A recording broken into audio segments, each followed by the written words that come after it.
कोशिका में जैविक क्रिया यानी बायोलॉजिकल प्रोसेस इन सेल। कोशिका की खोज रॉबर्ट हुक ने किया था। उसके बाद इसमें जो होता है जीवन की आधारभूत इकाई, जो लीवन हॉक्स साइंटिस्ट थे, उन्होंने जीवन की आधारभूत इकाई कोशिका को कहा। इसके बाद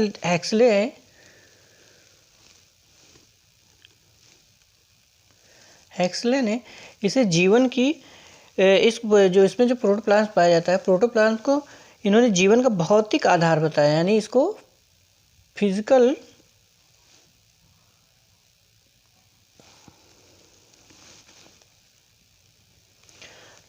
बेसिस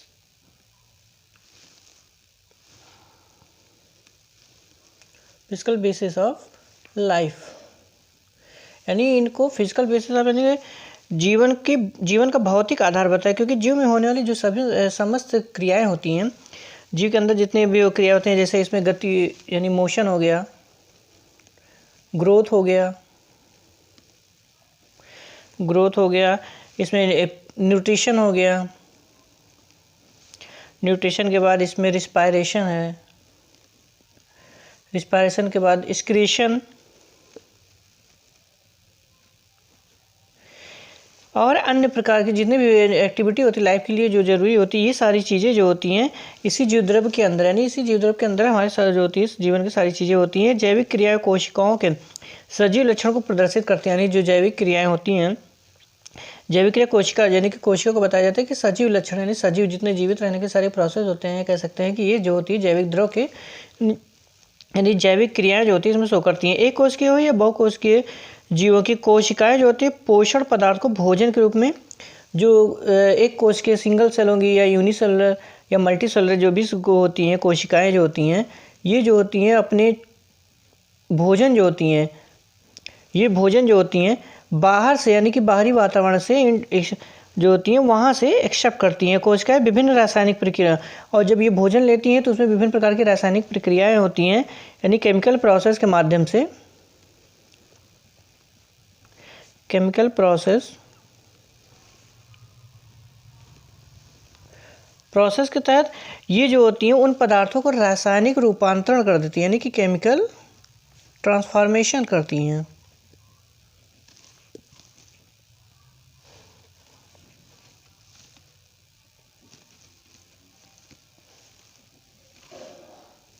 केमिकल ट्रांसफॉर्मेशन यानी केमिकल जो कोशिकाएं होती हैं बाहर से बाहरी वातावरण से भोजन से लेती हैं, उन भोज्य पदार्थों को कोशिकाएं जो होती हैं विभिन्न रासायनिक क्रियाओं के माध्यम से इसमें रासायनिक ट्रांसफॉर्मेशन यानी रासायनिक रूपांतरण करती है, जिसके फलस्वरूप कोशिका वृद्धि के लिए आवश्यक पदार्थों तथा जैविक क्रियाओं के लिए जो ऊर्जा की आवश्यकता होती है उनसे संश्लेषण करते हैं, यानी कि जो डेवलपमेंट की आवश्यकता होती है वृद्धि के लिए यानी ग्रोथ के लिए, और जो जैविक क्रिया जो है इसमें विभिन्न प्रकार की क्रियाएं होती हैं उन सबकी एनर्जी के लिए ये उनका संश्लेषण उन्हीं पदार्थों से करती हैं। साथ ही कुछ निरर्थक यानी बाय प्रोडक्ट भी इसमें बनते हैं।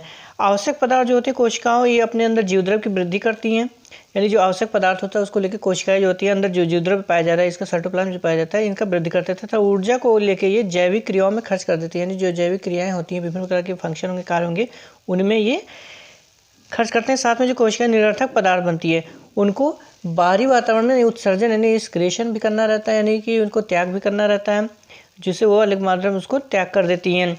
इसमें जो कोशिकाएं होती हैं पोषक पदार्थों के रासायनिक रूपांतरण में समस्त प्रकार की क्रियाएं होती हैं, जिन्हें उपापचय यानी जो भी प्रकार की क्रिया जिसे इसमें जीवद्रव्य में पोषण के वृद्धि के लिए काम कर रही हैं या उसको जो अपने जैविक जीवन में कार्य कर रही हैं उसके लिए एनर्जी की आवश्यकता पड़ती होती है, यानी ग्रोथ और एनर्जी दोनों इसमें विभिन्न प्रकार के कार्य होते हैं। तो इन सभी समस्त प्रक्रियाओं को यानी कि टोटल दोनों को मिला के इसे उपापचय कहा जाता है। इन दोनों समस्त क्रियाओं को उपापचय यानी कि मेटाबॉलिज्म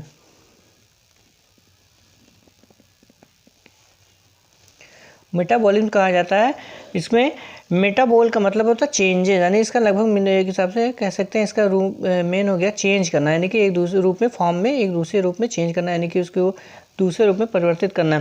तो इन दोनों प्रक्रियाओं को रासायनिक प्रक्रियाएं जो होती हैं इनके आधार पर इन कोशिकाओं में दो प्रकार की क्रियाएं होती हैं, यानी जैसे उसमें ग्रोथ करना है या दूसरे रूप में चेंज करना है, तो इसमें उपचय यानी उपचय और सेकंड आपका अपचय होता है। उपचय का मतलब हो गया एनाबॉलिज्म, जो ये एनाबॉलिज्म होता है पहला, उपचय का मतलब एनाबॉलिज्म यानी उपचय प्रोसेस, हिंदी में इसको उपचय कहते हैं। एनाबॉलिज्म जो होती है, इसके तहत जो होती है ये रचनात्मक प्रक्रिया होती है। रचना यानी कि जाहिर सी बात है, रचना से मतलब होता है कि हम किसी चीज़ को निर्माण करना या बनाना या किसी चीज़ को एकदम उसमें चेंज करना, रूप बदलना होता है, किसी रूप में नई चीज़ को उसमें बना देना। इस तरह से ये कंस्ट्रक्टिव प्रोसेस होता है। कंस्ट्रक्टिव प्रोसेस यानी रचनात्मक क्रिया होती है। इसके अंदर जो जो कोशिकाएं जो भोजन ग्रहण किया जाता है, यानी जटिल रूप में जो भोज्य पदार्थों को ग्रहण करती हैं, उनसे पोषक पदार्थ यानी उन पोषक पदार्थों को पाचन क्रिया के माध्यम से सरल पोषक में तोड़ दिया जाता है। यानी पाचन यानी डाइजेशन जो होगा, पाचन के माध्यम से यानी डाइजेशन के माध्यम से ये जो होगा जटिल फॉर्म जो होता है, जटिल पोषक जो होते हैं, जटिल पोषक जो लिया गया है, ये सरल पोषक तत्वों में ब्रेक डाउन किया जाता है, यानी उसमें बदल दिया जाता है, सरल पोषक तत्वों में चेंज कर दिया जाता है। ये जो कोशिकाएं होती हैं, इन सरल पोषक पदार्थों से अपने जीवद्रव्य का निर्माण करती हैं। ये जो साइटोप्लाज्म होता है, यानी इन जीवद्रव्य का, यानी ये तत्व जो पाया गया, इनसे जीवद्रव्य का निर्माण करती हैं।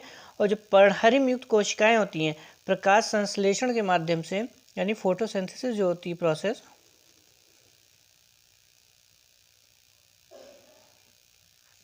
फोटोसिंथेसिस प्रकाश संश्लेषण,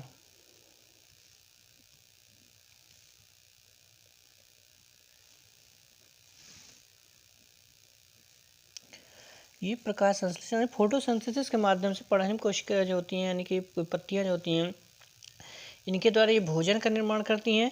जो भोजन बनता है, ये जो भोजन होता है अनेक प्रक्रियाओं के पश्चात जीवद्रव्य के निर्माण में भाग लेता है। यानी जो भोजन बन गया, ये भोजन जो है अनेक प्रक्रिया होंगी, इसमें चेंजिंग होंगी, जिसके पश्चात ये जीवद्रव्य के निर्माण में भाग लेता है। बचा हुआ जो अतिरिक्त भोज्य पदार्थ होता है, ये जीवद्रव्य में जो अतिरिक्त भोज्य पदार्थ यानी कि जो उसमें प्रक्रिया यानी कि निर्माण में तो जीवद्रव्य के निर्माण में लेंगे, लेकिन उसके बाद जो अतिरिक्त जो भोज्य पदार्थ बच जाएगा, वो जो होता है वो हमारे कार्बोहाइड्रेट,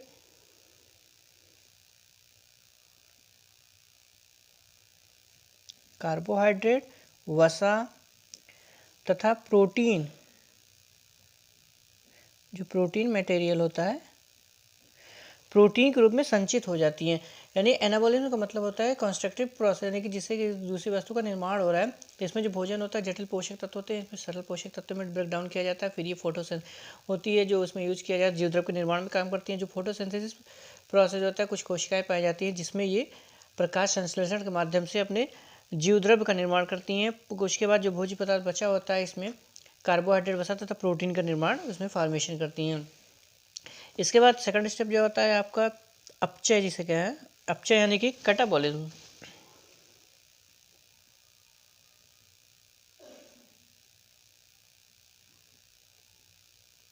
कैटाबॉलिज्म यानी अपचय, ये आपका कंस्ट्रक्टिव था, तो ये आपका डिस्ट्रक्टिव प्रोसेस है।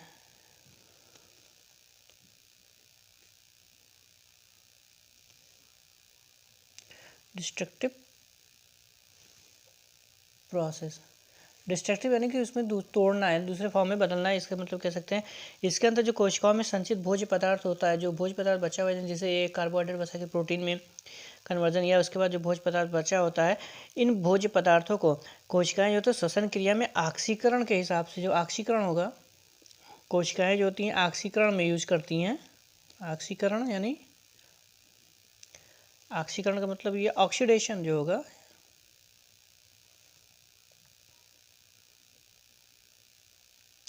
ऑक्सीडेशन में, श्वसन क्रिया में यानी ऑक्सीकरण में उसका उपयोग करते हैं, ऑक्सीडेशन करें, जिसके फल से कुछ निरर्थक पदार्थ यानी अनावश्यक प्रोडक्ट बनते हैं जो तथा ऊर्जा प्राप्त होती है। यानी कि जब ऑक्सीकरण होगा, प्रोसेस होगा, तो इसमें कुछ निरर्थक